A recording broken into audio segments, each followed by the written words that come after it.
Bom, estamos prontos também, Roger. Só verificar aí o nível do meu sinal, como Tá está. ótimo, tá ótimo, Ótimo. tá Bom, ótimo. que é bom ver todos vocês novamente. Shabbat Shalom. Um grande abraço para todos os amigos em diferentes regiões ali aqui do Brasil, aqui da nossa América do Sul e também de outras partes do mundo que nos acompanham ali. Um abraço para todos, aqueles que estão aqui no Zoom, aqueles que estão nos acompanhando ali no YouTube, no Facebook, ou qualquer canal aqui. Estou vendo alguma face de vocês aqui, não é? Realmente, Shabbat Shalom a todos. É muito bom estar aqui novamente com vocês. Creio que, para aqueles que nós estamos aqui na América do Sul, Brasil, Uruguai, Argentina, estamos aí. Tivemos uma onda de frio bem forte essa semana, né? E ontem eu estive com o pessoal de Buenos Aires, uma reflexão da noite ali, fazendo uma reflexão ontem à noite, e disse que eu aprecio muito que o nosso pessoal, os nossos amigos e irmãos ali da Argentina, do Uruguai, eles não são egoístas, né? Quando vem assim para eles, eles deixam passar, compartilham com a gente, sem problema nenhum. Então, abre as portas e deixa os ventos do sul passarem aí, e realmente nos sentimos. Aqui em casa, a gente teve uma semana aí de Montevidéu, de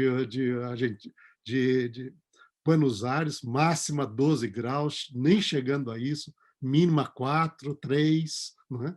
Então, foi uma experiência bem próxima de vocês. Creio que vocês talvez tiveram mais frio aí, hein, Eduardo, Vânia, hein? Mas aqui estamos, e é muito bom estar com vocês, que realmente o eterno nosso Deus possa estar conosco nesse estudo de hoje. Então vamos lá, vamos ao estudo. Queria compartilhar com vocês, continuando então esta série que nós estamos fazendo, não é? Que todos estão vendo aí, Roger, bem? Tá bem, professor, só abre a sua apresentação para ficar a tela cheia. Bem, vamos aqui. Aí. Bem, Aí, deu certo, deu certo, deu certo. bom, continuando essa série de Daniel, hoje já é o nosso quarto encontro, não é? E hoje nós teríamos, então, o estudo da primeira visão, o primeiro sonho profético do profeta Daniel, que está em Daniel capítulo 7. Antes, Daniel tinha interpretado 2 sonhos. No capítulo 2, a estátua, que nós estudamos e tratamos no último encontro, não é? E também no capítulo 4, sobre um sonho, outro segundo sonho de Nabucodonosor, que foi ligado ao juízo de Deus com o rei babilônico. Mas ele nunca tinha, ele mesmo, tido uma visão, uma revelação de Deus para ele. E esta é a primeira vez, e a partir daqui nós vamos agora numa série de visões. Alguns são sonhos, outras não são sonhos, outras são visões que ele tem enquanto acordado.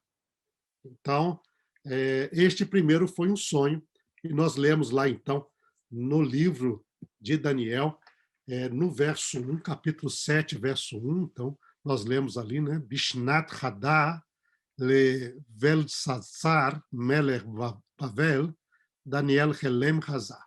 Então, no primeiro ano do rei Belshazzar, este é aquele famoso rei que nós mencionamos no nosso primeiro estudo, não é?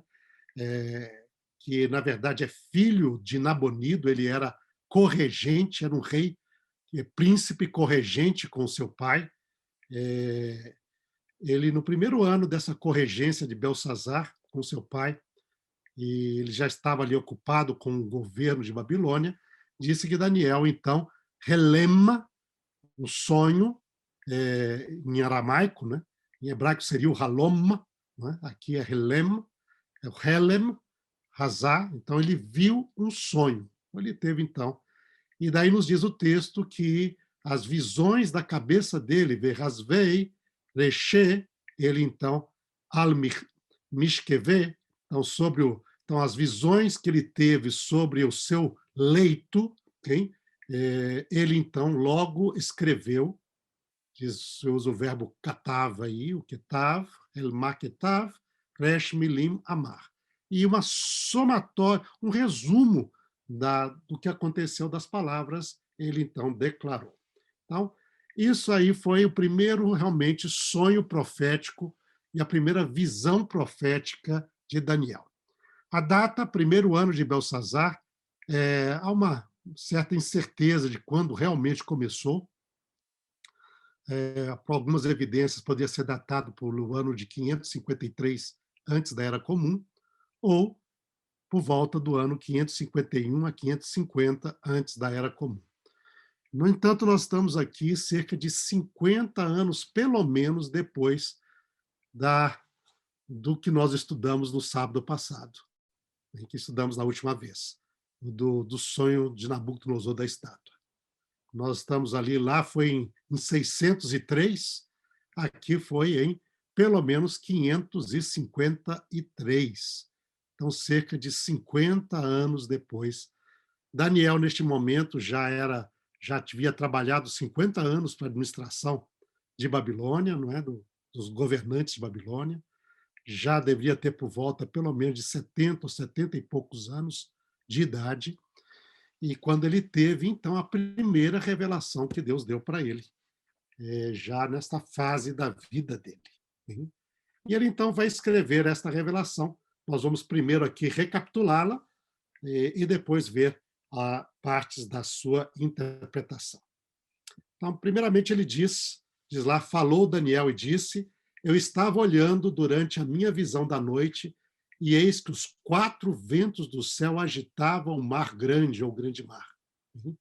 Então, ele estava ali, e nessa visão, a primeira coisa que ele viu foi um mar em tormentas, agitado pelos 4 ventos do céu, ou seja, vento norte, sul, leste, oeste, todos ali incidiam sobre o mar, e o mar estava tremendamente revolto. Então, este é o início da visão. E olhando para esse mar revolto, ele diz que ele viu 4 grandes animais. 4 animais grandes ali, né? Diferentes um do outro, que subiam, que saíam do mar. E aí ele vê esses 4 animais e vai descrever um por um. Ele diz que o primeiro era como um leão e tinha asas de águia. Então, era um leão com asas como de águia. E quando ele olhava este animal que estava saindo e tinha saído do mar, diz que as asas lhe foram arrancadas, ele foi levantado da terra e posto de pé sobre 2 pés, como homem, e aí foi-lhe dado uma mente, diz a tradução, a versão aqui, no hebraico foi-lhe dado um coração de homem. Então as asas foram arrancadas, colocado de pé como se fosse um ser humano, ia ficar bípede agora, em vez de sobre 4 patas, né? E ter, então, lhe sendo tirado o coração de fera e lhe dado um coração de homem. Esta é o primeiro animal e a primeira parte da visão. Na sequência, ele diz que ele continuou olhando e eis, então, o segundo animal, semelhante a um urso, o qual, nessa versão diz assim, se levantou sobre um dos seus lados. Outra versão diz o qual tinha um dos seus lados levantados. Na boca ele tinha, entre os dentes, ele trazia 3 costelas de algum animal que ele tinha acabado de comer aí, alguma coisa, não é? E então lhe foi dado a ordem, lhe foi dito: levanta-te, devora muita carne. Então, este é o segundo animal que Daniel viu neste sonho, aí neste primeiro ano do rei Belsazar. Na sequência, diz que ele continuou olhando, e depois disso, então, e eis aqui outro animal, semelhante a um leopardo, e tinha nas costas 4 asas de ave, e tinha também este animal, 4 cabeças, e lhe foi dado domínio. Então, tinha aí um leopardo de 4 cabeças, com 4 asas de aves nas suas costas, não é? E foi dado a ênfase aqui que a este animal lhe foi dado o domínio. Ele continuou olhando depois disto, e ele, nessas visões da noite que ele estava tendo, e eis o 4º animal. Agora, terrível, espantoso, sobre modo forte. Aqui é uma parte interessante no texto. Até o terceiro animal, apesar de ter asas, cabeças, eles ainda conseguiam descrever o que seria, semelhante a um leão, a um urso, a um leopardo, não é? Mas este quarto não. Este quarto não havia nada que pudesse comparar com este animal que era conhecido da parte de Daniel. E diz que este animal era terrível, né? Espantoso, sobremodo forte, o qual tinha grandes dentes de ferro, e devorava e fazia em pedaços, e pisava aos pés o que sobejava. Era diferente de todos os animais que apareceram antes dele. E tinha também 10 chifres.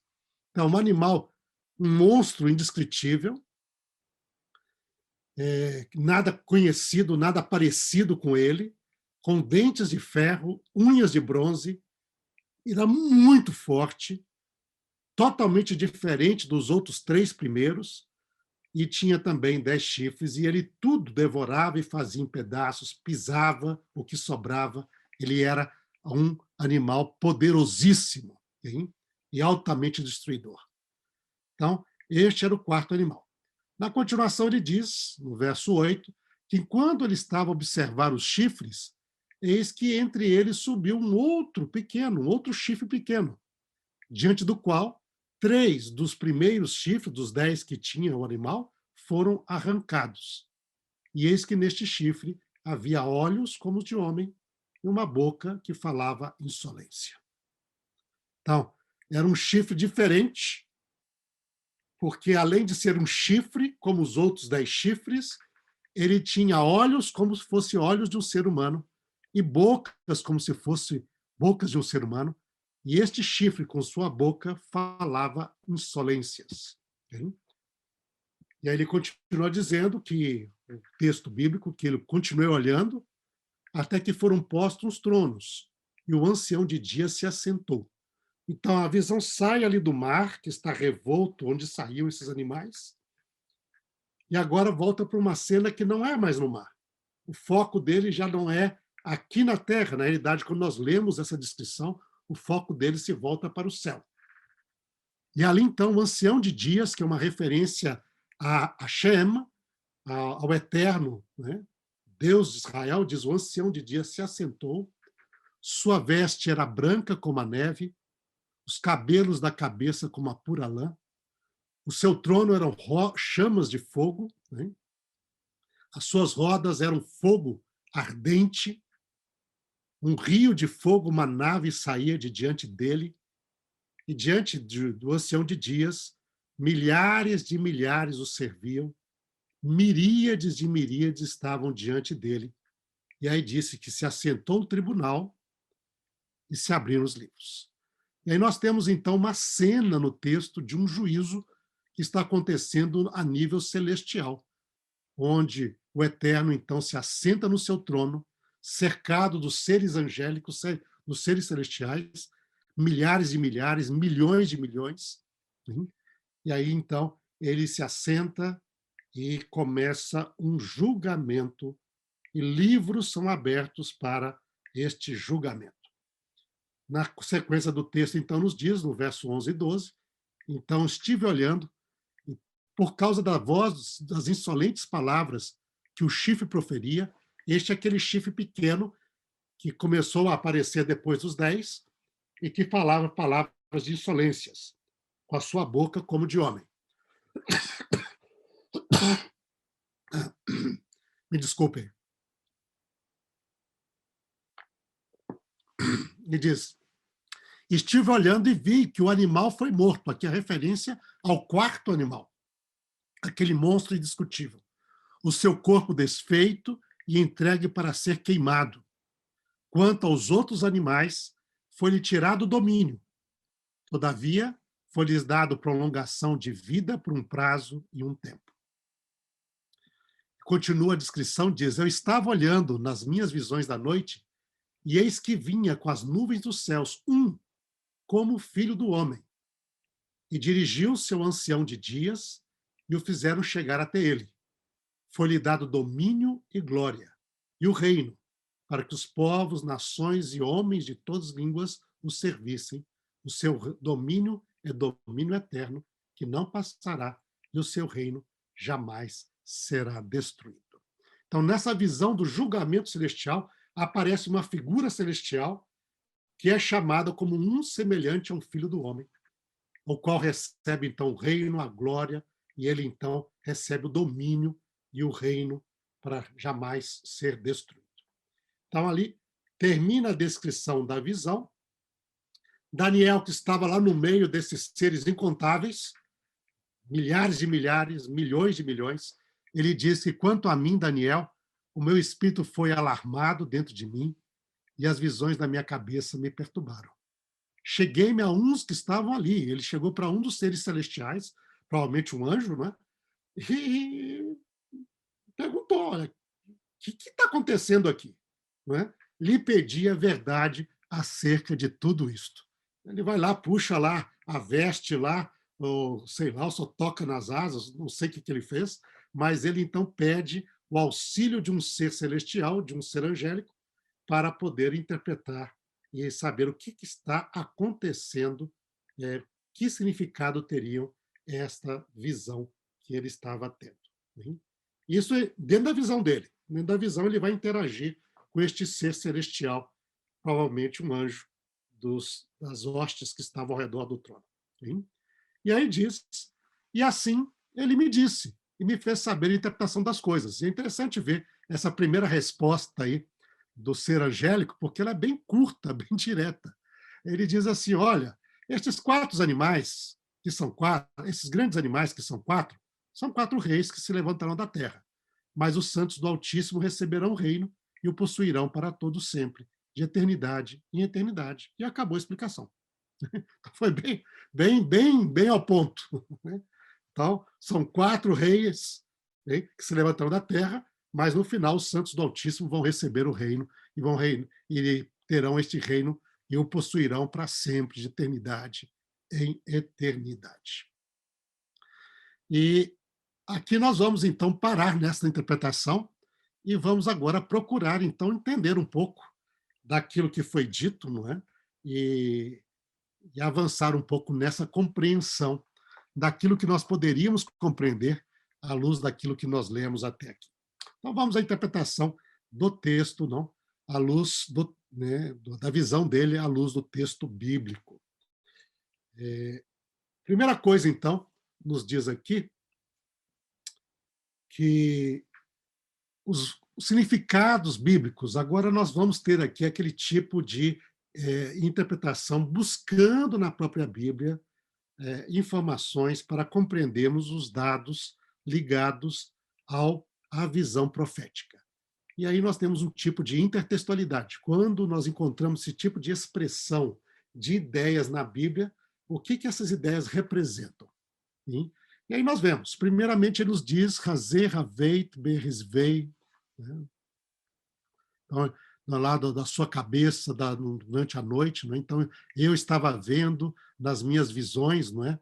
Da noite, Aru Arba Ruhei Shemayá, e eis os 4 ventos do céu, né? Megiham Leiamá Rabá, e estavam agitando, então se incidindo sobre o grande mar, né? O Yamá Rabá, o grande mar. Ventos. Quando nós olhamos o texto bíblico, normalmente numa visão profética, várias vezes nós temos os ventos como sinal de agitação política, de guerras, de lutas entre as nações. Vemos isso em vários textos, como Jeremias, especialmente no profeta Jeremias, 4, 11 a 13, 25, 31 a 32, 49, 36 a 37, Zacarias 6 a 5. Nós não vamos ler todos esses textos aqui, mas eu tomei o texto de Jeremias 49, versos 36 a 37, como o representante destes textos e da ideia de que os ventos representam essa agitação política, guerras e lutas entre as nações. Falando ali uma profecia contra Elão, no livro de Jeremias, então nós encontramos as seguintes palavras, nos versos 36 a 37. Trarei sobre Elão os 4 ventos dos 4 cantos da terra. Aqui já não é mais aramaico, é o hebraico, né? Poucas passagens da Bíblia estão em aramaico, aqui nós estamos no hebraico, então aparece lá a expressão Arba Ruchot, né? Me Arba Ketzot Hashamayim. Então, os 4 ventos dos 4 cantos dos céus. Não é? E os dispersarei, diz o texto, na direção de todos estes ventos, e não haverá país onde não cheguem os fugitivos de Elão. Farei com que o povo de Elão trema diante dos seus inimigos e diante dos que querem matá-los. Farei vir sobre os elamitas o mal. E o mal aqui é a guerra, é esse conflito bélico entre as nações. O furor da minha ira, diz o Senhor, e enviarei espada após eles até que os tenha destruído. Então, Arba Ruchot Me'arba Ketzot Hashamayim, então ali representa esses ventos de conflito entre nações, de guerras e lutas entre elas, que, portanto, é num contexto de conflito entre nações que nós temos o surgimento destes animais. Então, este é um primeiro ponto interessante, que essa análise interna bíblica, não é? Dos intertextos bíblicos, nos ajuda a compreender com respeito à visão de Daniel. Depois, então, ele continua dizendo, né? Repetindo a mesma frase lá, no finalzinho ele diz que os 4 ventos dos céus, eles agitavam Leiamá Rabá. Então, nós temos ali o grande mar, ou mar grande, como está a tradução aqui. O mar, geralmente na profecia bíblica também, é muito usado como uma representação de povos, nações da terra. Um exemplo bem típico disso é Isaías 17, versos 12 a 13. E nós temos esse texto ali, onde no profeta Isaías ele compara os povos com o mar, e o rugido dos povos com o rugido do mar.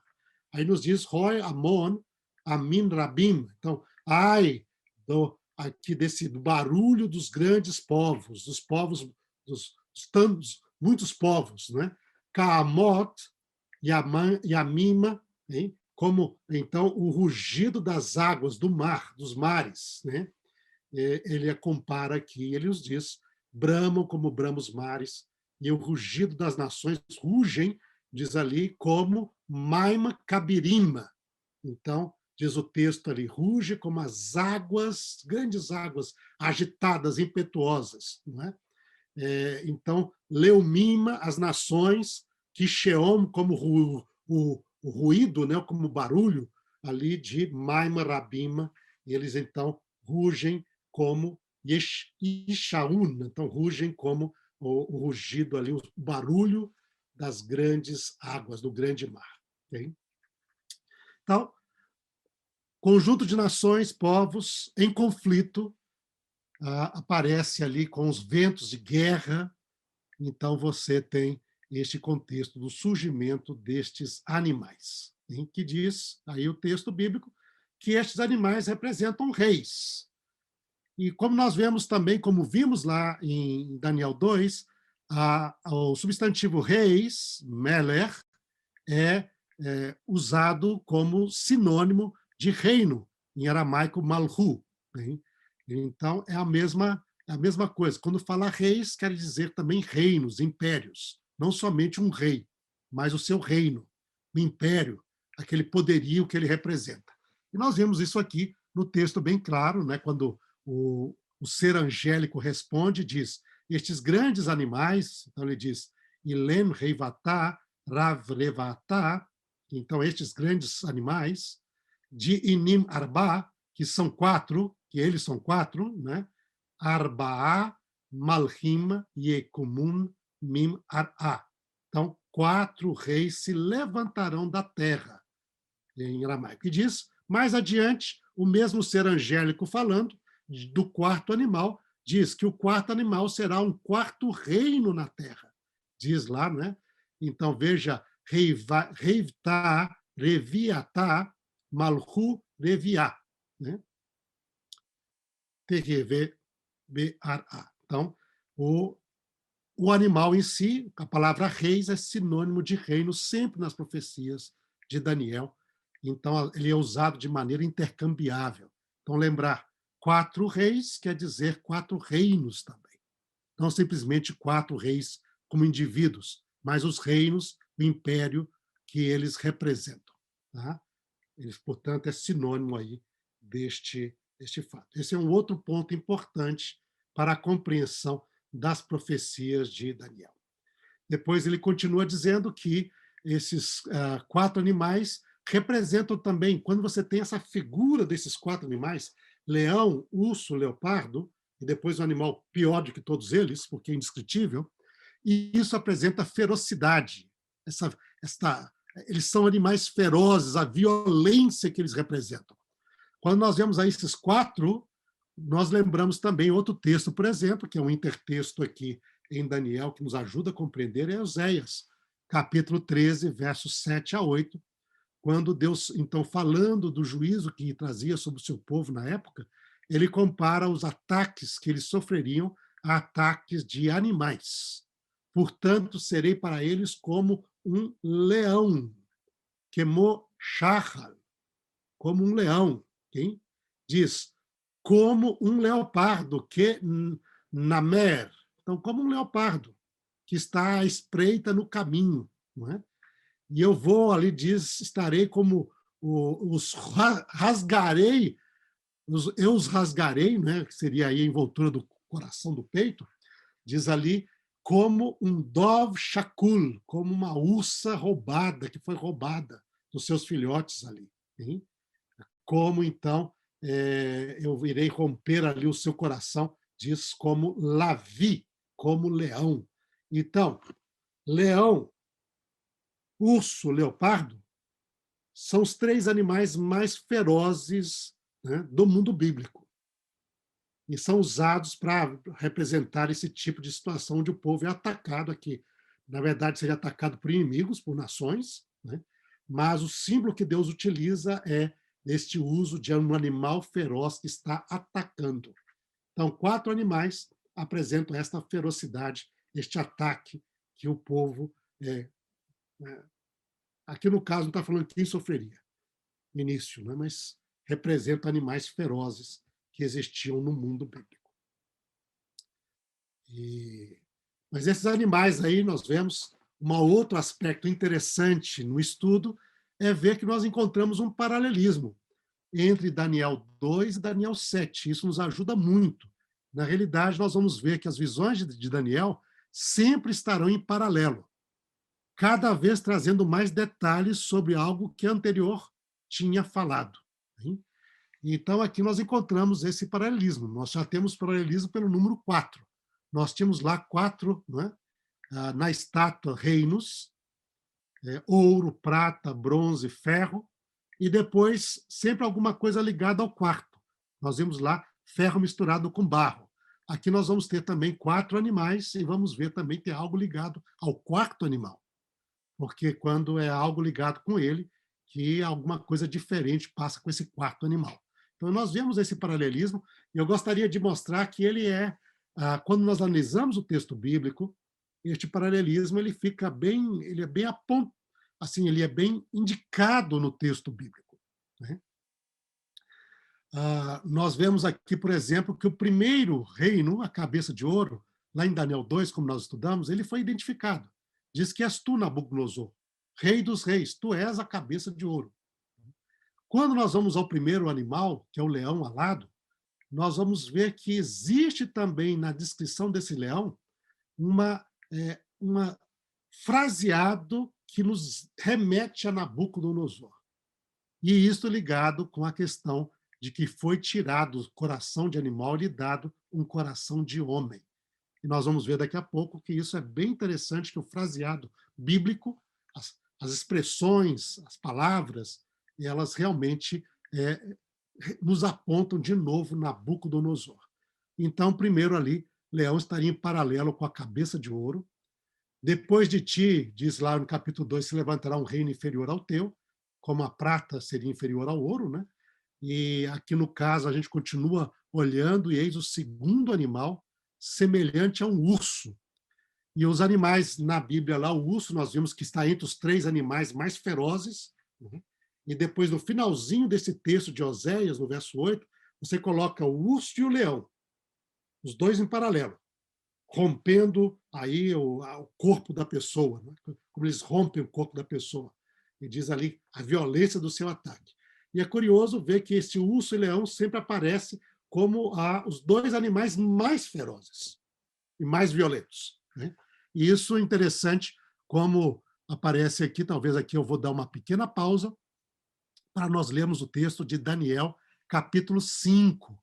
Daniel 5. Não, Daniel, Amós, capítulo 5, verso aqui, que nós vemos o nosso verso de estudo, é o verso de número 19. Então, Daniel 5, 19. Tá? Então, vamos aqui a Daniel 5, 19. Ok, só aqui para compartilhar com vocês. Neste texto de Amós, Daniel, desculpa, estou com Daniel na cabeça aqui. Nesse texto do profeta Amós, Amós está falando do juízo que viria sobre a nação do norte, Israel do norte, e como a nação seria, então, atacada pelos seus inimigos e não haveria escapatória. E para não dar essa história de que não haveria escapatória, ele usa essa imagem dos animais ferozes. E usa a ideia assim, sabe como é que vai ser vocês no dia desse juízo que virá sobre a ação? E ele então vai falar, vai ser da seguinte maneira. Aí você vê aqui a expressão, creio que todos estão vendo aí também, ele diz, é como se um homem, kasher yanus ish, então é como se o homem fugisse, mipnei a Ari, diante de um leão. E conseguiu fugir. Hein? E daí, fugiu do leão, o que acontece com ele? Aí diz lá, Ufgaô, e então o encontra, e ele é encontrado por um urso, Radov. Então, ele foge de um leão, conseguiu fugir, puxa, salvei minha vida, mas daí você encontra com um urso no caminho. Okay? E aí, daí você vê primeiro o leão, depois o urso, e depois ele diz, e ainda se entrasse na casa e fechasse a porta, ainda haveria uma cobra lá para picá-lo, mesmo dentro da casa, não tem escapatória. Mas é interessante essa dupla aqui, que leão-urso, como os 2 animais que a pessoa pode encontrar, que não gostaria de encontrar, não é? No caminho, representando esta ferocidade. Então, você tem, mas o urso geralmente está em segundo lugar. Primeiro é o leão, depois, na literatura bíblica, vem o urso. Hein? Então, aí os diversos nomes ali do leão, né? Lavi, Ari, qual que seja, né? Mas depois você encontra o urso Dove. Okay? E aqui nós temos o primeiro leão e depois o urso. Portanto, temos um paralelo semelhante. Nós vamos ver também aqui, ler um pouco mais sobre isto, né?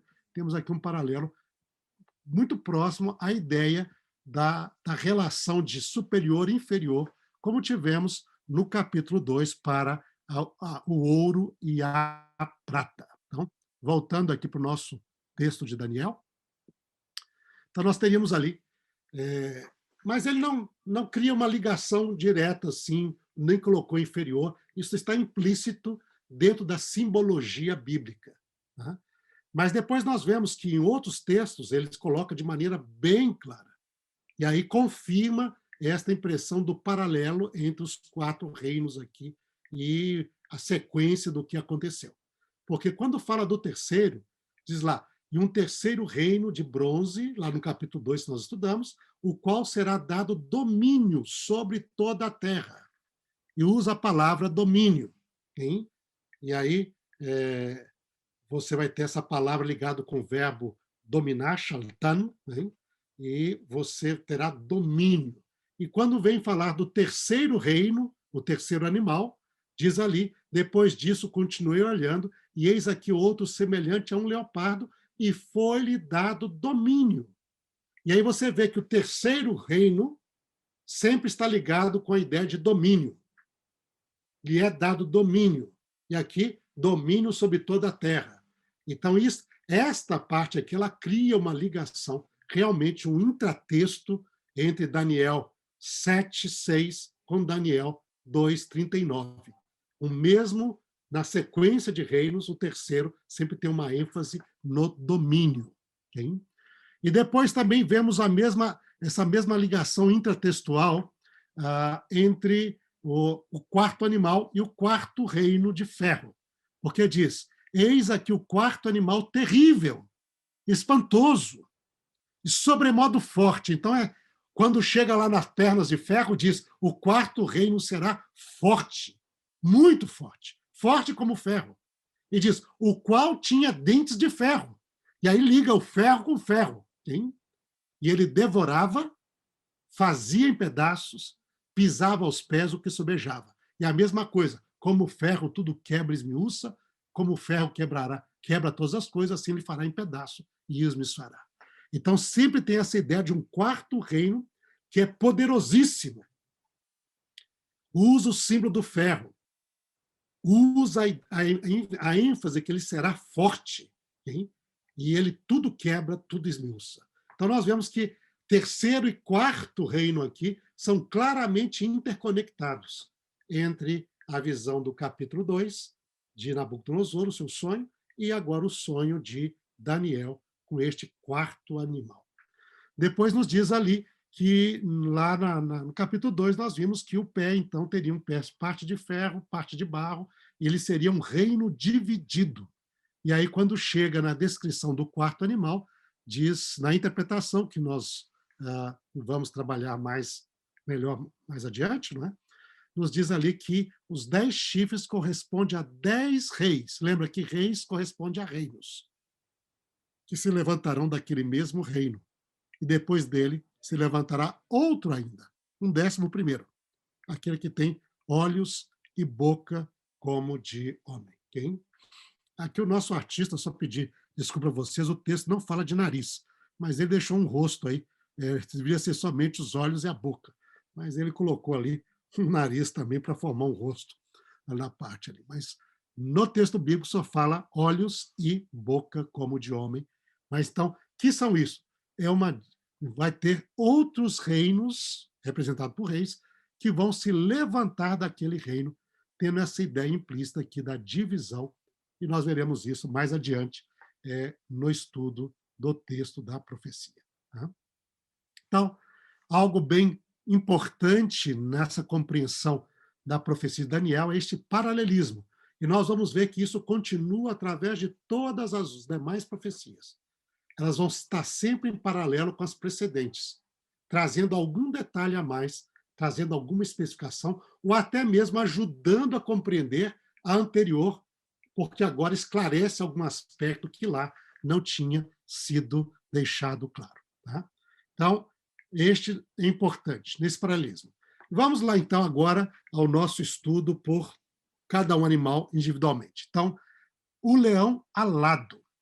O leão alado, nós vamos ver ali um paralelismo que entre Daniel 2 e Daniel 7 nos indica já a referência à Babilônia. Isso corresponde na Bíblia ao nós olharmos no texto bíblico o leão e a águia.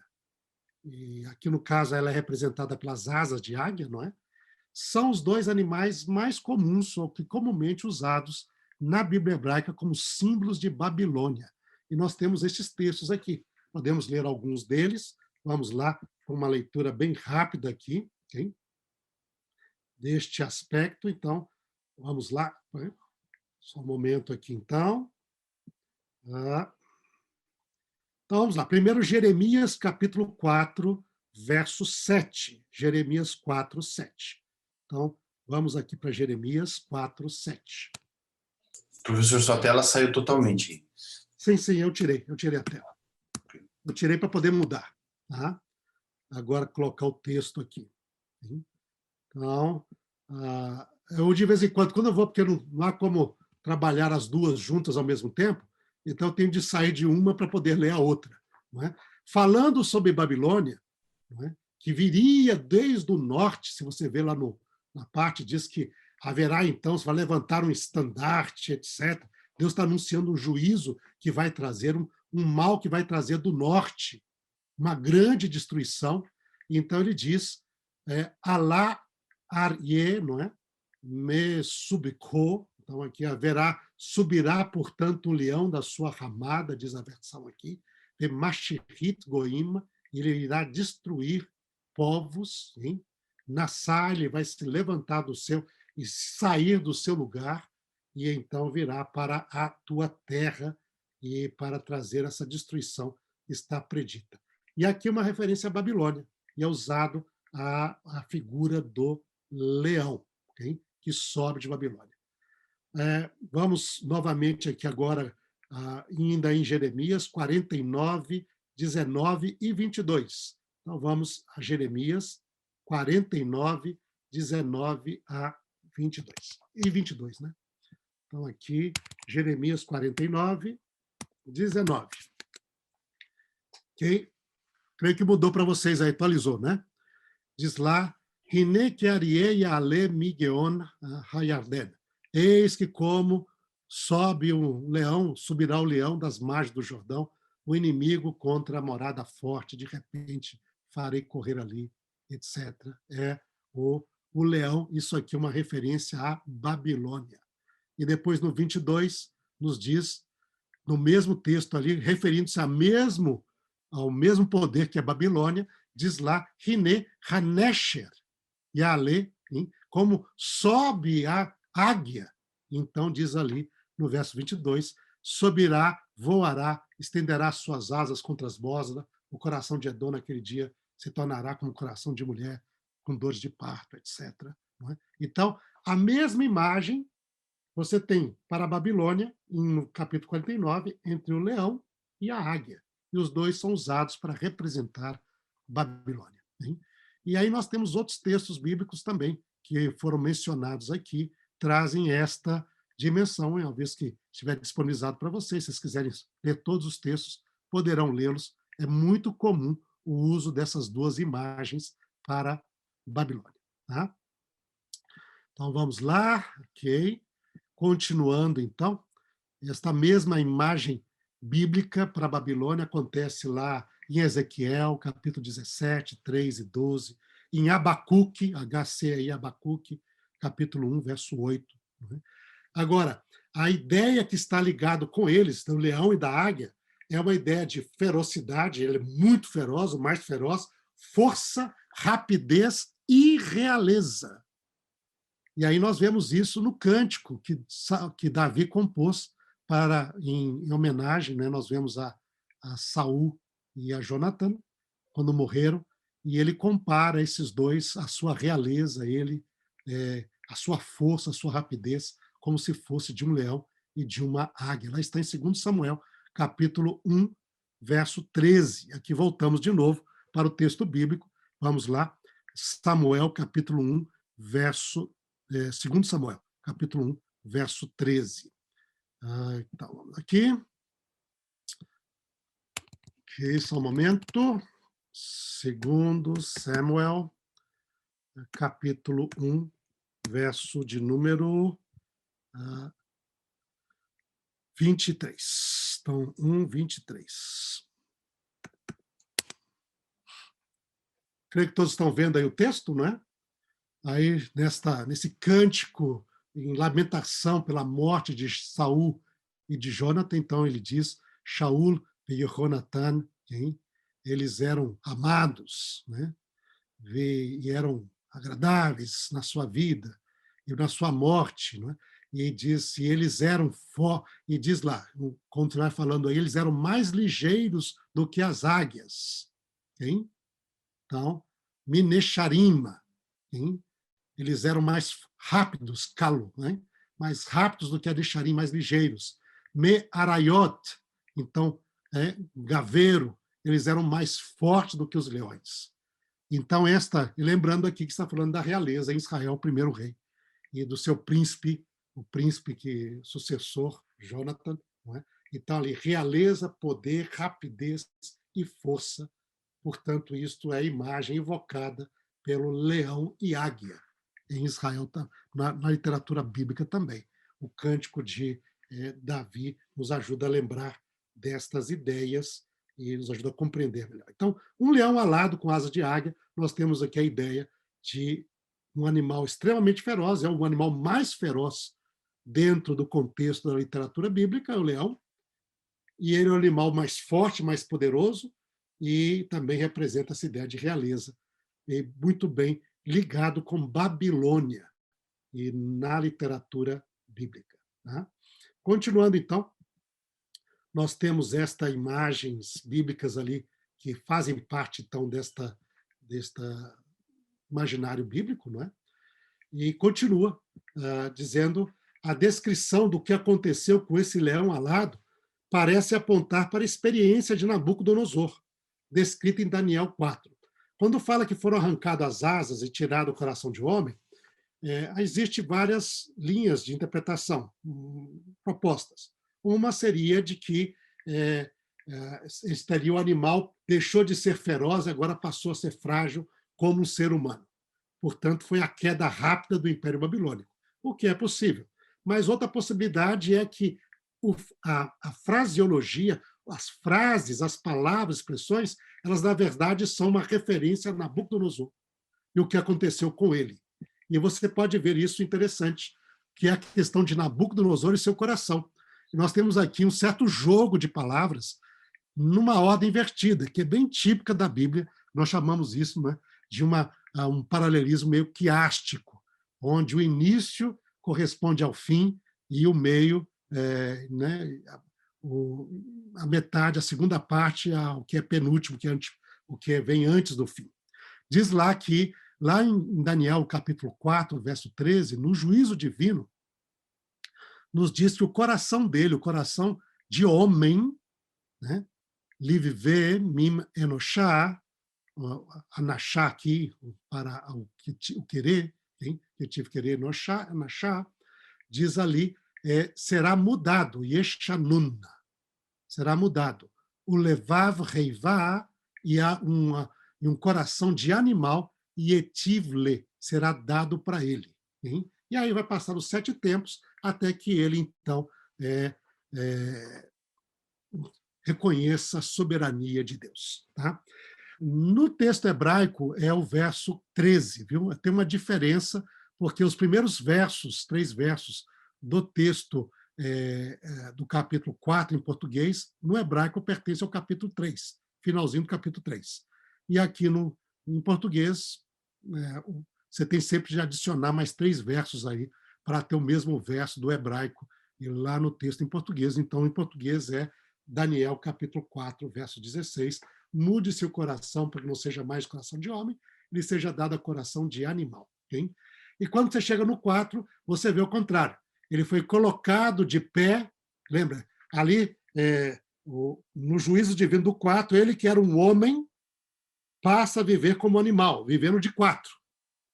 E comendo e se comportando como animal. Até que reconhece que Deus é o eterno, é o Senhor de todos os reinos, aí então ele levanta os olhos e aí o coração dele volta, o humano volta, a sua compreensão volta, não é? E ele então exalta a Deus e passa agora a viver como homem novamente. E aí vem essa expressão no finalzinho do 7, diz Ve'al raglaim que enash rokimat. Então, e sobre as suas pernas, como o homem se levantará, será levantado o levav enash, e coração de homem, e Eriv lá. E o coração de homem foi lhe dado. Então, a mesma fraseologia aparece aqui, e seria esse resultado agora de Nabucodonosor finalmente reconhecendo a soberania de Deus e sendo devolvido o seu coração, né, como o coração de homem, a sua compreensão, sua mente, lhe foi de novo otorgada. Então, nessa fraseologia, eu pessoalmente, isso é uma leitura pessoal, viu, gente, nessa parte, eu creio que a referência ali no leão é uma referência ligada com a experiência de Nabucodonosor. E é uma indicação intertextual, ou intratextual, porque é dentro do mesmo livro, para você conectar, porque você está vendo o livro, você está lendo o livro desde o capítulo 4. Aí, quando você lê lá, opa, é a mesma frase, é a mesma fraseologia. Ele relembra a experiência de Nabucodonosor. E isso conecta, então, o leitor bíblico de novo e verifica que as imagens correspondem de Nabucodonosor, que era a cabeça de ouro, agora também é representado pelo leão de asas de águia, e Nabucodonosor representa a Babilônia. Então, esse seria um primeiro ponto interessante. Na sequência do paralelismo, então, entre Daniel 2 e 7, está implícita a relação de inferioridade, como já mencionei, não é? Em relação ao primeiro reino. A prata inferior ao ouro, o urso em ferocidade, em relação ao leão, é o segundo mais feroz, como nós vemos no texto lá de Oséias e também de Amós. Então, parece estar implícito esta ideia dentro do imaginário, dentro do simbolismo bíblico. Não é? E este urso, então, são dois detalhes que são apresentados no texto quanto a esse animal, ou este reino. Ele tinha um lado mais alto que o outro. Lá no texto que nós traduzimos, diz ele se levantou por um dos seus lados. Mas no texto mesmo não diz que ele se levantou, não era ele que se levantou. Era que um dos seus lados, e diz ali shetar, em aramaico, velishitar, e para o correspondente a um dos seus lados, had, que é o nome, que é o numeral 1 em aramaico, que é correspondente ao hebraico errad, não é? Então, em um dos seus lados, rokimat, mais levantado, mais alto. Então, ele era um urso corcunda. Com uma parte dele, então, quando ele andava, uma parte era mais alta do que a outra. Não era esta a ideia que está no texto aramaico, de que ele tinha um lado dele mais alto do que o lado correspondente. E ele tinha um grande apetite, enorme apetite. E como os ursos são sempre reconhecidos, sabe que o urso, quando ele sai da sua hibernação invernal, aí, ele começa a comer e o urso nunca para de comer, só para de comer quando não tem comida. Enquanto tiver comida, ele come, porque ele vai juntando sempre peso e provisões para a sua hibernação. Então, o urso é conhecido como animal que tem um apetite insaciável. E essa ideia está ali. Ele tem 3 costelas na boca, quer dizer, ele devorou tudo, agora está comendo o restinho.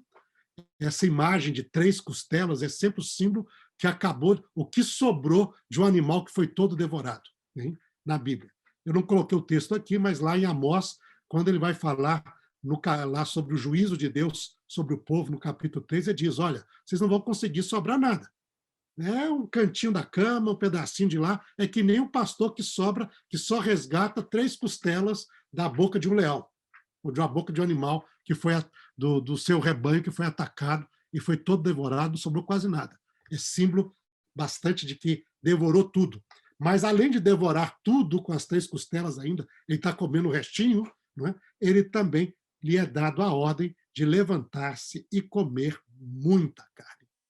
Então, esse urso tem um apetite extraordinário. Quando nós vemos isto, nós agora vamos entrar aqui num outro intertexto, ou intratexto de Daniel, que é o capítulo 8, que vai ser objeto do nosso estudo futuro.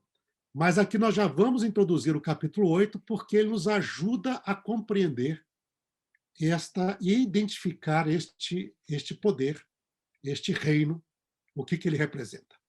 Quando nós olhamos lá o capítulo 7, 5, hein, diz o listar had hokmat, então, para um dos seus lados levantados. Quando nós vamos ao capítulo 8, nós temos a visão de um carneiro, que nós vamos estudar o que ele representa, não é? E diz, Daniel viu nessa visão, agora já não era um sonho, ele estava acordado, ele teve uma visão. E ele viu um carneiro, não é? Nas margens do canal do Ubal, é? na província do Elão, onde ele estaria na época, ele se viu lá, pelo menos, nessa província, não é? E ele viu Ayo Ehad, um carneiro, que estava diante do canal. Okay? Velo Karnaim. Para ele tinha 2 chifres. Vekarnaim Gevorot. E os 2 chifres eram altos. Mas aí vem o texto bíblico dizendo, está aqui marcado aqui logo a primeira parte em amarelo, diz Veahat Gevoah Mim Hashenit. Veagevoah Olá Ba'aharoná. E então aqui nós estamos de volta ao hebraico, no capítulo 8, já não é mais aramaico. E diz então que um deles era mais alto do que o segundo, então a parte de ser mais alto, hein? De ser um mais alto. E o que era mais alto levantou-se por último. Nós vamos estudar isso também no nosso próximo estudo. Mas tem essa imagem de uma parte mais alta. Hein? E depois ele fala sobre a sua extensão do seu poder. Nada pode resistir. É o paralelo à questão de comer muita carne. Comer muita carne aqui é ter muita vitória, conquistar muito, conquistar todas as nações ao redor. Então ele vai devorar os seus inimigos. E aqui diz, com esse carneiro ele atacava todo mundo com seus chifres. E ele fazia isto para a direção do sul, diz ali Yamá, hein? Sefona, também a direção de Safona, direção de Safona, do norte, e também o Negev, Negevá, então também para o sul. Então você vai na direção do ocidente, desculpa, Yamá é o ocidente ocidental, né? Depois a direção norte e a direção sul. E diz que Vechol Hayot lo ya'amedu lefanav. E nenhuma fera, nenhum animal podia ficar de pé diante dele. Veem matsil meiador. E não havia ninguém que pudesse libertar das suas mãos. Veassá kiretsono. E ele veassá kiretsono, que ele fazia segundo a sua vontade. Vergidil, e crescia. Então, essa ideia de que ele conseguia sem fim. Ele tinha sucesso sem fim, que no capítulo 7 é colocado como ele se levantava e comia muita carne. Então, é um paralelo para o outro, uns dos dois, nós vamos ver aí. Quando você vai no texto, esse segundo reino é identificado, porque lá no capítulo 8 diz Ha'ayo Asheraita, e este carneiro que você viu, Baal HaKeranaim, que é do Senhor dos dois chifres, Malchei Madai Ufaras. São os reis dos medos e dos persas, da Média e da Pérsia. Okay? Então, o carneiro representa o reino medo-persa. Okay? Diz, mas será que essa conexão está correta aí? Será que, além desta, nós vamos ver que quando ele vai tratar do terceiro reino, o capítulo 8 também, ele puxa os elementos em paralelo com o capítulo 7, para indicar o próximo reino. Mas nós vemos aqui que esses elementos em paralelo nos ajudam a compreender que o segundo reino é a referência aos medos e à Pérsia, não é? Que depois se tornou a Pérsia, que os medos vão desaparecer na liderança ali e se tornar simplesmente o reino da Pérsia, o grande reino da Pérsia, né? Que foi o Império Persa estabelecido por Ciro o Grande, conquistou Babilônia, se estabeleceu, e aí durante mais de 200 anos ali ele reinou os medo-persas na região como uma grande potência no Oriente Médio e até na parte norte da Península Helênica, conquistando parte ali da Península Helênica também. Estes são os medo-persas. Na sequência, nós vemos o paralelismo entre Daniel 2 acerca do terceiro animal, que é semelhante a um leopardo. E ele foca a questão do domínio sobre toda a terra, falou no capítulo 2. E diz que foi-lhe dado domínio em relação a este reino. E quando nós olhamos aqui, a figura do leopardo, ele evoca ferocidade, não é? Ele está entre os 3 animais mais ferozes do mundo bíblico, como nós já lemos lá em Oséias. O leão, o urso e o leopardo, não é? Estão evocados lá. E lá diz, como um leão, como um leopardo que espreita pelo caminho, ou como ursa, feroz, porque foi roubada dos seus filhotes. E aí, então, aparece esse animal entre os 3 mais ferozes do mundo bíblico. E, claro, o leopardo é um animal sempre ligado à extrema rapidez. Aparece lá em Abacuque, capítulo 1, verso 8. Não é?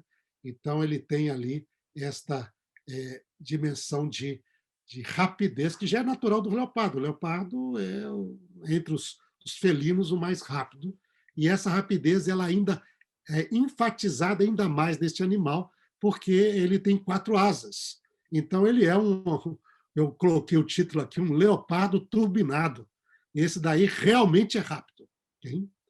E nós vamos estudar isso quando abordarmos o capítulo 8, e essa dimensão da rapidez ali, de maneira clara. Mas está ali, a extrema rapidez, e ligado com o leopardo e com as asas no contexto bíblico também. Aí temos passagem de Abacuque, capítulo 1, verso 8, e depois ali, segundo Samuel, cântico, mesmo que nós lemos aqui, de Davi dá essa ideia, mas posteriormente também 22:11, Salmos 18:10, a ideia, então, das asas como símbolo de rapidez. Nós vamos parar aqui e ler só Abacuque, capítulo 1, verso 8, tá? Porque esse é um texto interessante para ser lido. Então, Abacuque, capítulo 1, verso 8. Então, aqui, 1, 8. Sim? Ok. Essa ideia da rapidez e o leopardo aí, como nós vemos ali. Okay? Então, está ali, Abacuque 1:8 diz, Vecalo minemerima, então são mais rápidos do que os leopardos. Sim?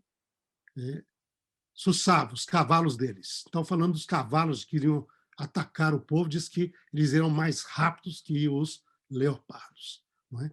Então, você vê esta voando ali, viriam voando com asas como águia, para poder, então, dessa ideia de rapidez. E, então, nós temos essa ideia de rapidez ligadas aos leopardos, tá bom? E que é natural, por realmente ser característica do próprio animal. Tá? Avançando, então, aqui, gente, nós já estamos chegando ao final do nosso estudo hoje. Então, aqui um pouco mais, aí vamos abrir um momento para perguntas, não é? Mas diz que esse leopardo tinha 4 cabeças. No texto, ela não é apresentado o significado dessas cabeças. Seria o quê? Mais velocidade. 4 cabeças, você tem, então, tem mais cabeça para morder, matar e devorar. Não é? Mas, quando nós vamos ao paralelismo, com o capítulo 8, ela nos ajuda a compreender a referência às 4 cabeças. Lembra lá no capítulo 7, então, no texto diz, e então, e eis ali, Aru, Ochorei, ali então, Kinemar, um outro como um leopardo. Velá, Gafim Marbá, de Of, Alcabaiá, então, sobre as suas asas, não é? E aqui falando sobre a rapidez, não é? Desculpa aqui, mas então a ideia é que primeiro, depois vamos voltar sobre as cabeças. Mas então, no paralelismo, aqui sobre a rapidez, as 4 asas representando rapidez, lá no capítulo 8, verso 5, nós temos o segundo animal que é visto lá, é um bode peludo, um bode macho, não é? Porque a palavra pode ser usada tanto para o feminino também, no hebraico, mas aqui você tem essa ideia do Sepir Haezima, não é somente Ezet, Sepir Haezima, então esse bode peludo e macho, ele vem tão rápido, hein? Ele vem do ocidente, Mimarav, Alpenei Hol Haaretz, sobre toda a face da terra, Ve'en Nogeia Baaretz, e ele não toca na terra, ele não corre, ele voa. É um bode que voa. Então, essa ideia da rapidez. Aquilo, o leopardo rápido, lá o bode também extremamente rápido também. E quando nós vamos mais adiante, aí você tem a ideia das 4 cabeças. Para este leopardo, ele tinha 4 cabeças. Ve'arbea, Reshim, Lereveitá. Então, você tinha 4 cabeças para o animal. E depois, quando você vê, diz que esse bode ele tinha um chifre. Mas esse chifre ele vai crescer muito, mas na sua força ele será quebrado, hein? E aparecerão 4 chifres no seu lugar, para os 4 ventos do céu, para as 4 direções do compasso. Então aparece lá o Veatzmo, Nishberah Kerem Hagedolá, então será quebrado o grande chifre, Vetalena Hazut Arba Tarteia, e se levantará 4 outros chifres no lugar dela, Learba Ruchot Hashamai, para os 4 ventos, então, dos céus. Okay? Então, você tem os 4 chifres representando 4 reinos que sairiam de um reino só. E aqui nós temos o leopardo com 4 cabeças. Hein? Então, o número 4 aqui representa esta sequência deste reino na sua história, dividindo-se em 4. Hein? E aí, no texto bíblico, lá no capítulo 8, como nós vamos ver, o anjo que interpreta a visão, que agora nós sabemos quem é o nome dele, lá no capítulo 8 é o anjo Gabriel, ele diz que o bode peludo, Hatsepi Hassair, Melech Yavan, é o rei da Grécia. Então, Vekeregedolá, e o chifre grande, Asher Benenav, o qual estava entre os seus olhos, Hu Kamelech Harishon. Ele é o rei, o primeiro. Vanishberet, então ali o fato de ter sido quebrado, Veta Modena Arba Tateia, e que subiu 4 no lugar dela, Abará, Arba, Malchuyot, então, 4 reinos, Migoi e Amod Velo Bechorô. Sobrirão 4 reinos de povos ali, se levantarão, mas não na força do primeiro rei. Então, 4 cabeças aqui representam 4 reinos, como os 4 chifres representam esse reino, e é característica do poder do Império Grego, que realmente se dividia em 4, como nós vamos ver. Então, quando nós chegamos aqui, nós temos, portanto, o segundo e o terceiro animal são identificados nesse paralelismo, mas o quarto animal, terrível, e os seus chifres. Este foi o foco especial da atenção de Daniel. Como nós vamos ver aqui, é o que ocupa a maior parte da profecia. E Daniel disse, então, depois que o anjo respondeu, estes 4 reis são 4 reis que se levantarão para a terra, e depois o reino será dado aos santos, e possuirão esse reino para sempre. Aí no verso lá nos diz que Daniel, ele nos declara que teve desejo de conhecer a verdade a respeito do 4º animal, que era diferente de todos os outros, muito terrível, cujos dentes eram de ferro, cujas unhas eram de bronze, que devorava, fazia em pedaço, pisava aos pés o que sobejava, e também a respeito dos 10 chifres que tinha na cabeça e do outro que subiu, diante do qual caíram 3, daquele chifre que tinha olhos e uma boca que falava com insolência e parecia muito robusto, mais robusto que os seus companheiros. Então, essa é a sequência do texto onde nós tínhamos parado, não é? E esta foi a curiosidade de Daniel, e essa vai ser a nossa curiosidade, porque esse será nosso estudo na próxima semana. 4º reino e também um juízo que segue na descrição profética. Nós não vamos chegar hoje lá, nós vamos parar por aqui. Mas terminamos, então, como resumo, que esse paralelismo, então, das profecias de Daniel nos apresentam um pouco mais de informação com respeito a esta história do ponto de vista judaico, que é o objeto do nosso estudo. Então, vemos lá essa sequência de reinos agora, já temos mais dados. Primeiro, então, Babilônia, representado pela cabeça de ouro e pelo leão alado, não é? Do capítulo 7. E depois nós temos Medopécia, representada no capítulo 2 pelos peitos e braços de prata, no capítulo 7 pelo urso, que com um lado mais alto do que o outro, e feroz, que devorava demais, e no capítulo 8 por um carneiro que tinha um chifre maior do que o outro, e que também atacava tudo e subjugava todos os reinos ao redor lá. Okay? Então, Medopécia é identificado ali. O terceiro reino também foi identificado. Nós vemos lá que o terceiro reino tinha essa característica bélica, o bronze é voltado, ele vai conquistar tudo, é-lhe dado domínio sobre toda a terra. No capítulo 7 é representado pelo leopardo, com 4 cabeças e 4 asas, que também é dado domínio para ele, e no capítulo 8 é apresentado pelo bode, que nós vamos estudar no futuro, que tem um grande chifre no início, mas que depois aparecem 4 chifres no lugar desse grande chifre. Um bode que voa, ele não corre, ele voa, de tão rápido e tão poderoso. Nós vamos ver ali no capítulo 8. Mas isso seria o Império Grego, o Império Helênico, que se vai dividir em 4 logo no início deste poderio.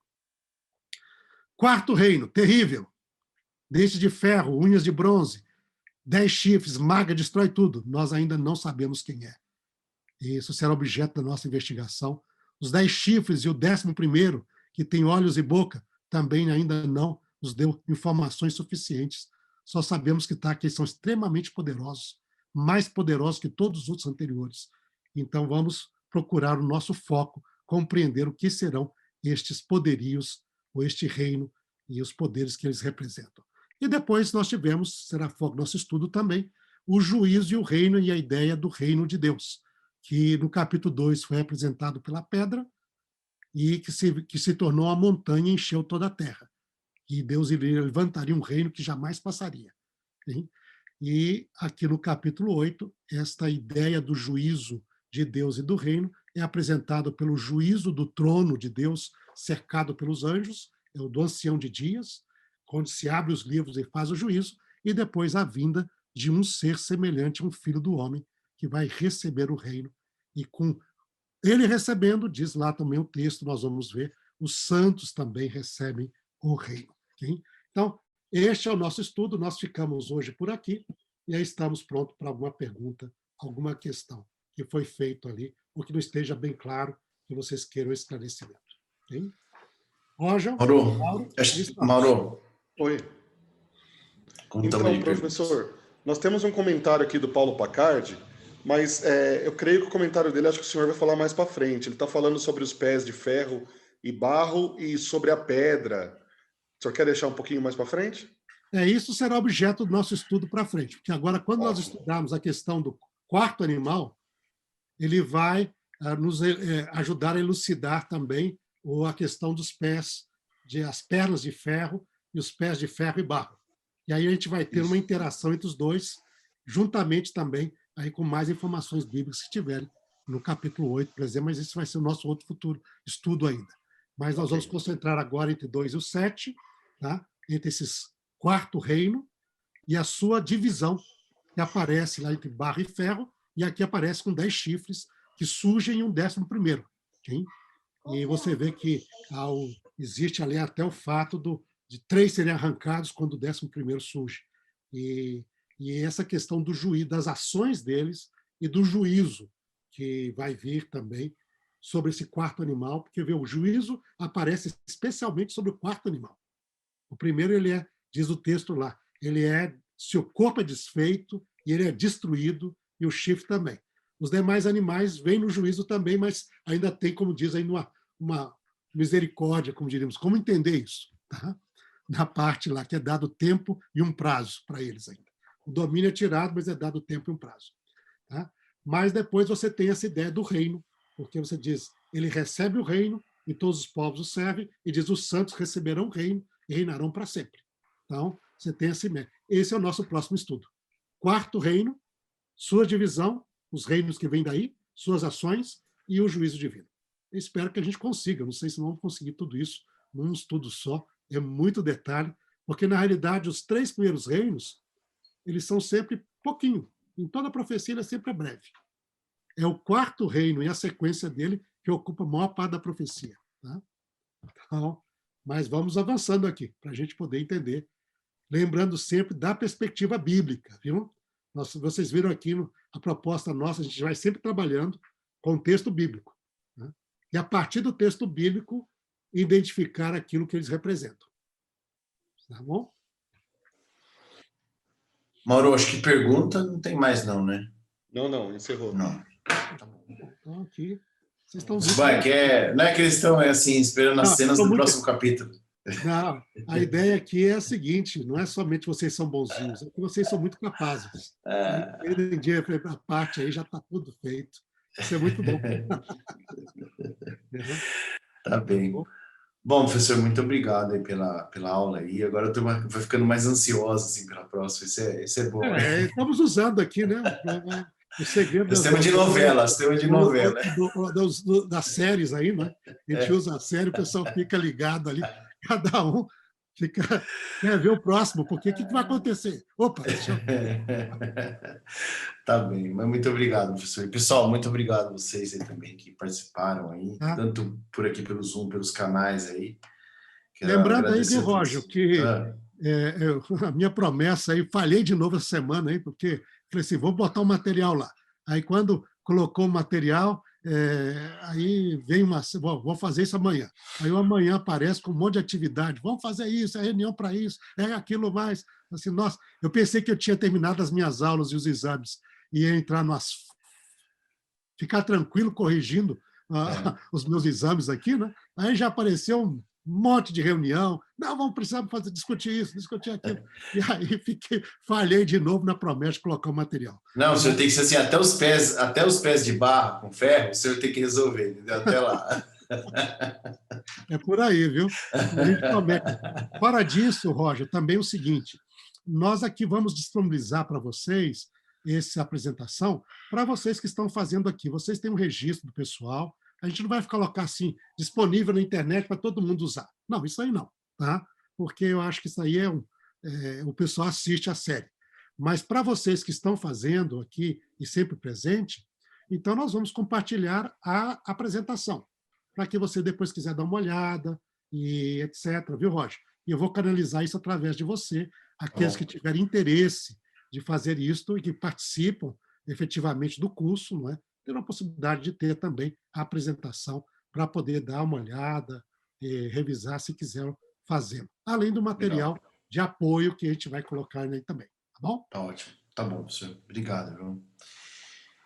Bom, pessoal, queria agradecer a vocês também aí. Alguns já estão pedindo assim, o link de hoje. Daqui a pouco vai estar tudo pronto já no canal, Roger, no canal do Centro de Estudos. Está sendo transmitido e vai ficar gravado no canal. E vai ficar gravado, aí eu passo para vocês também o link. Já passei o link aqui no grupo, tá? Para todo mundo aí no grupo o link do canal.